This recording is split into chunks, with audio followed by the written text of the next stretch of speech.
And there's been some takes. For one of the stupidest ones I ever read was some guy looked at a gas giant and wondered why you can't fly a spaceship or land on it. Now, motherfucker, I learned this shit at Nick Jr., okay? Alright, TVO kids. Arthur, the magic school bus. You can't land on a gas giant, dumbass. Hey everyone, how are you all doing? I hope you've had a great day. Because some of us really are. Compared to PlayStation fanboys, the Xbox community finally has a game that they can truly sit down and enjoy, compared to the PlayStation community that has to wait just a little bit longer before they can get their hands on Spider-Man 2. In the meantime, they are continually losing their mind over Starfield because people are either enjoying it or saying that it's a pretty okay game, and that can't stand for the fanboys. And now they're trying to find every conceivable way to shit on the game, and that has led them to having some of the most brain-dead takes on a game that I have ever seen. First and foremost, King Thrash's. This singular tweet will go down in the Hall of Fame of fanboys that have no idea of how science works and what a gas giant is. You can't go to these planets because exploration is a lie. Jesus, it gets worse. I will forever be surprised how you cannot identify a planet as a gas giant, or let alone a planet made of gas. It's pretty obvious by the way it looks. And if you can't identify that, I am going to be very scared for the future of humanity and what it holds. It surprises me, even a couple days later, you're still defending this point, and you have replied to so many different people, believing that you are right and that they are in the wrong. I will never understand how someone can believe they can land on a liquid core of a gas giant that is going to shred you limb from limb, and you wouldn't even exist. No shit, you can't walk on gas. Yeah, and you can't make a spaceship in the shape of a robot. Jesus Christ, how did you survive? How did you graduate school? How did you even make it to being like, what is it, in your 30s? 40? I don't even know how old you are. I know you're over the age of 20, and that's an absolute fact, and there is no way you wake up every day and somehow know how to do anything day to day. We can, of course, make a ship, a spaceship, as a robot. It would be highly ineffective, but it's possible. Nothing stopping us. Man, after your failure at simple multiplication, it looks like you also failed at science. Wait, so people can use mind control and aliens now? This game ain't a science sim. Lol. Jesus, y'all look dumb. Mind control as a concept has been understood for quite some time. For a time it was classed as theoretical, but as we go on, it's become more and more plausible, and has been tested, and has been done on small creatures in many labs over the world. It surprises me how someone can fail math and science at the same time. There is no way a human in this world can fail as much as you have.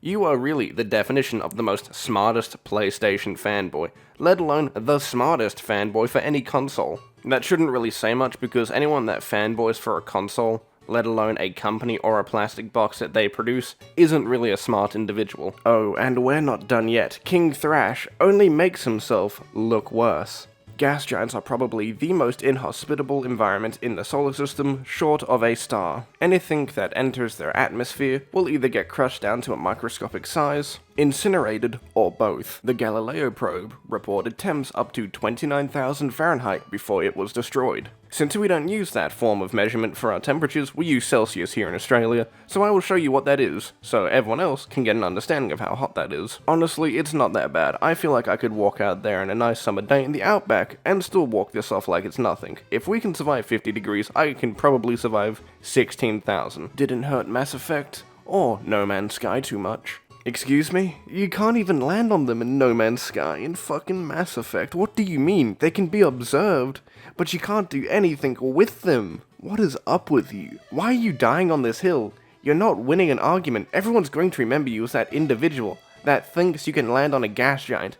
You are the embodiment of the American education system failing. I would be shocked if I have to live next door to someone like you. It scares me that someone like you has a right to vote, let alone drive and drink. Honestly, I think it's time that both JTech, JDub, King Thrash, Saltiest Gaming, and every other fanboy from every other platform just get off Twitter for a bit. Contribute something more to life. Make a living. Make some money. Maybe you can go out there and make your life better. Sitting on Twitter and complaining about which piece of plastic you like does not make you look good.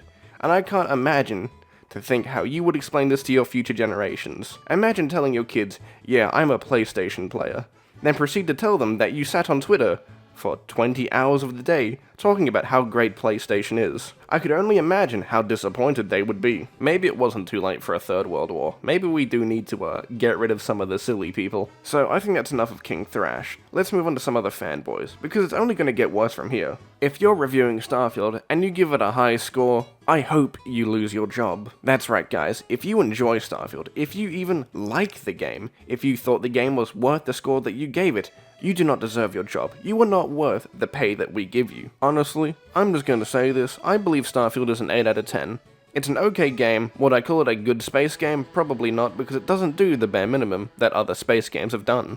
But at the end of the day, I will gladly spend another 100 hours, 200 hours in the game before I stop playing it, because it still has that Bethesda charm of being at least replayable and fun to play. Breaking. Oh my god, this must be such terrible news about Starfield. Starfield drops to 7 FPS on most powerful Series X Monster Eater console.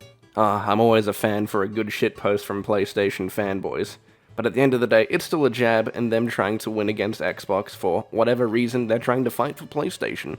I do find it funny how they think that this is a win, that Starfield dropping 7 frames is an absolute W and makes PlayStation look better, when every game suffers these issues. Of course, it's a Bethesda game, they're going to suffer that issue, like every other game, but worse, because Bethesda doesn't optimize nor fix their games and leaves it to its community. Maybe one day the company will stop being lazy, and maybe we should easily start expecting more from them, which we should. People need to stop giving them the fucking benefit of the doubt and tell them, hey, we're not going to buy your product, if you're going to release in such a terrible state like they did on PC.